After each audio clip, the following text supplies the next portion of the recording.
नमस्कार दोस्तों। आज हम बात करने जा रहे हैं ग्राम पंचायत चुनाव से जुड़ी एक बेहद अहम और बड़ी खबर की, जो सीधे सीधे देश के करोड़ों ग्रामीण मतदाताओं से जुड़ी हुई है। ग्राम पंचायत चुनाव सिर्फ एक चुनाव नहीं होता, बल्कि यह लोकतंत्र की जड़, गांव की सरकार और जनता की सीधी भागीदारी का सबसे मजबूत उदाहरण होता है। जैसे जैसे 2026 के ग्राम पंचायत चुनाव नजदीक आ रहे हैं, वैसे वैसे कई बड़े सवाल सामने आ रहे हैं। क्या चुनाव समय पर होंगे? क्या आरक्षण में बदलाव होगा? महिलाओं को कितनी सीटें मिलेंगी? क्या नए नियम लागू होंगे? प्रधान, बीडीसी और जिला पंचायत सदस्यों की शक्तियां क्या होंगी? आज की इस स्क्रिप्ट में हम हर सवाल का जवाब विस्तार से देने वाले हैं। ग्राम पंचायत क्या होती है? भारत का लोकतंत्र 3 स्तरों पर चलता है: केंद्र सरकार, राज्य सरकार, स्थानीय स्वशासन, ग्राम पंचायत। ग्राम पंचायत गांव की सबसे छोटी लेकिन सबसे शक्तिशाली इकाई होती है। यहीं से सड़क बनती है, नाली बनती है, राशन कार्ड बनता है, आवास मिलता है, पेंशन मिलती है। यानी अगर गांव में विकास दिखता है तो उसकी जड़ ग्राम पंचायत होती है। ग्राम पंचायत चुनाव क्यों जरूरी है? ग्राम पंचायत चुनाव इसलिए जरूरी है क्योंकि गांव की जनता खुद अपना प्रतिनिधि चुनती है। सत्ता सीधे जनता के हाथ में होती है।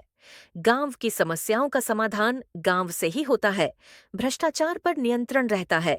अगर पंचायत मजबूत है तो गांव मजबूत है, और गांव मजबूत है तो देश मजबूत है। 2026 ग्राम पंचायत चुनाव। बड़ा अपडेट। अब आते हैं सबसे अहम सवाल पर। 2026 के ग्राम पंचायत चुनाव में क्या बड़ा बदलाव हो सकता है? सरकारी सूत्रों और प्रशासनिक चर्चाओं के अनुसार चुनाव निर्धारित समय के आसपास कराए जा सकते हैं। परिसीमन, सीटों का पुनर्गठन की प्रक्रिया तेज हो चुकी है। आरक्षण सूची को लेकर बड़ा बदलाव संभव है। विशेष रूप से उत्तर प्रदेश जैसे बड़े राज्यों में चुनाव को लेकर हलचल सबसे ज्यादा है। आरक्षण को लेकर बड़ा फैसला। हर पंचायत चुनाव से पहले सबसे बड़ा मुद्दा होता है आरक्षण, रिजर्वेशन। महिलाओं को कितनी सीटें? सरकार की नीति के अनुसार ग्राम प्रधान की सीटों में कम से कम 33% आरक्षण महिलाओं के लिए। कई राज्यों में यह आंकड़ा 50% तक भी पहुंच चुका है। इसका मतलब यह है कि आधी पंचायतों की कमान महिलाओं के हाथ में होगी। महिला सशक्तिकरण को जमीनी ताकत मिलेगी। एससी, एसटी, ओबीसी आरक्षण। आरक्षण का आधार होता है जनसंख्या।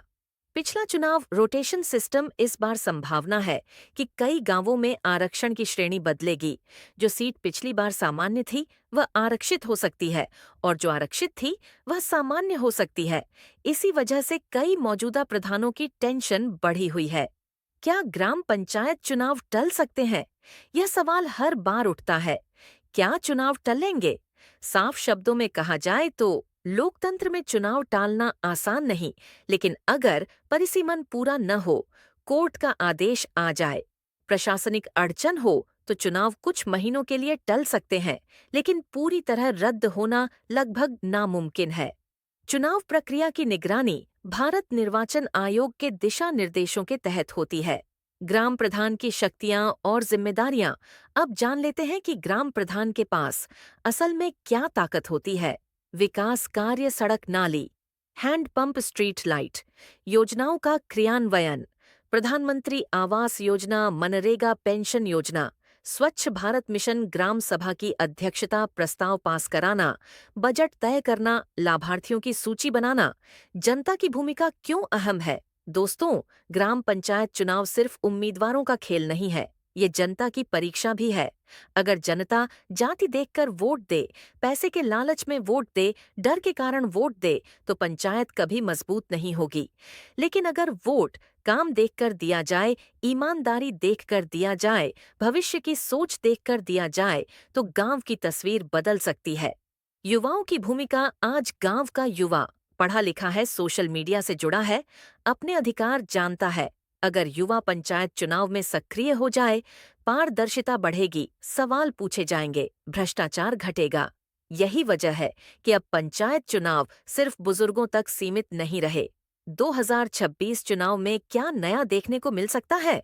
संभावित बदलाव, digital voter list, social media प्रचार, महिलाओं की बड़ी भागीदारी, नए चेहरे, नए मुद्दे।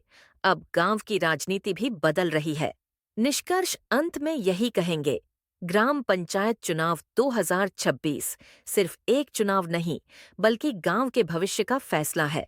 आपका एक वोट सड़क बनवा सकता है, स्कूल सुधार सकता है, रोजगार दिला सकता है, भ्रष्टाचार रोक सकता है। इसलिए जब भी चुनाव आए,